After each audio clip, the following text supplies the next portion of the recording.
हाय anime fans. आज हम इस वीडियो में जानने वाले हैं कि अगर क्या होता योरिची का भाई मिचिकात्सु कभी पैदा ही नहीं होता तो क्या हमें कोई दूसरा पर मून वन देखने को मिलता, क्या हमें नई ब्रीदिंग स्टाइल मिलती, या हमारा मिस्टर शिरा कभी पैदा ही नहीं होता।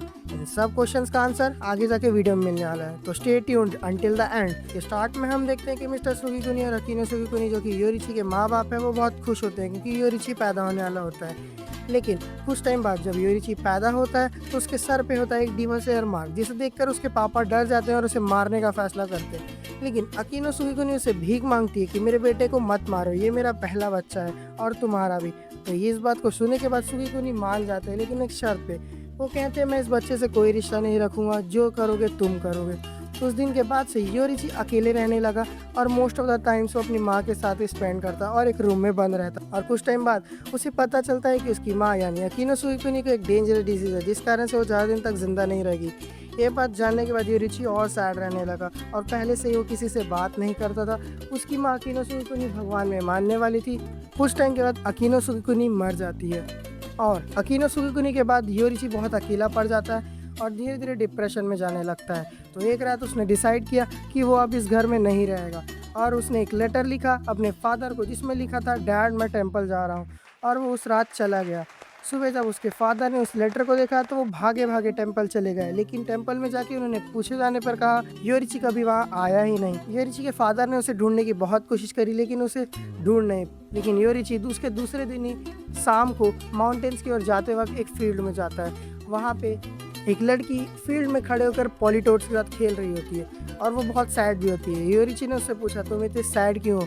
तो उस लड़की ने आंसर दिया कि मेरे इस दुनिया में कोई नहीं है, मैं बहुत अकेली हूँ। तो इस बात पे योरिची ने सहानुभूति दिखाते हुए बोला क्या मैं तुम्हारे साथ चल सकता हूँ? तो वो लड़की मान गई। रास्ते में उस लड़की ने अपना नाम ऊटा बताया। तो सीन सीधा शिफ्ट होता है 10 ईयर्स लेटर, जहाँ ऊटा और योरिची एक हैप्पी पति पत्नी की लाइफ जी रहे होते हैं। और ऊटा कुछ टाइम बाद प्रेग्नेंट भी हो जाती है, जिसे डॉक्टर की सख्त ज़रूरत थी और इसलिए योरिची गांव से शहर जाता है डॉक्टर को लाने। लेकिन उसे डॉक्टर तो नहीं मिलता, लेकिन उसे आने में लेट ज़रूर हो जाता है। और फिर जब वो घर आकर देखता है तो उसके सामने का मंजर उसे अंदर से तोड़ देता है। उसकी वाइफ और होने वाले बच्चे को किसी डीमन ने मर्डर कर दिया होता है। इस मंजर को देखकर वो डिप्रेशन में चले जाता है और अपने होने वाले बच्चे और वाइफ को गोदी में रखकर 10 दिनों तक लगातार रोता है। और फिर 10 दिनों के बाद एक हाशिरा जो फ्लेम हाशिरा के ब्लड लाइन का था, उसने योरिची को उसकी वाइफ और बच्चे का फ्यूनरल करने को कहा और उसी हाशिरा ने योरिची को ट्रेन किया। और बाद में योरिची का टैलेंट और ब्लड लाइन के कारण वो उसने अपनी ओन ब्रीदिंग स्टाइल बनाई, जिसे हम सन ब्रीदिंग के नाम से जानते हैं। और एक रात किबुत्सुजी मुजान और योरिची का आमना सामना हुआ। योरिची ने अपने सन ब्रीदिंग की 13th फॉर्म यूज़ करके मुजान का गला एक ही स्ट्राइक में काट दिया।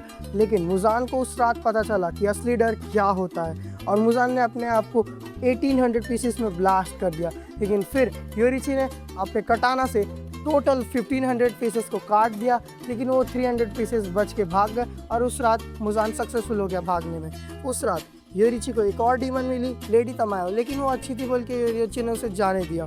और उस रात सिर्फ ये घटना नहीं थी, हमारे फ्लेम हाशिरा भी एक डीमन बन गए थे उस रात।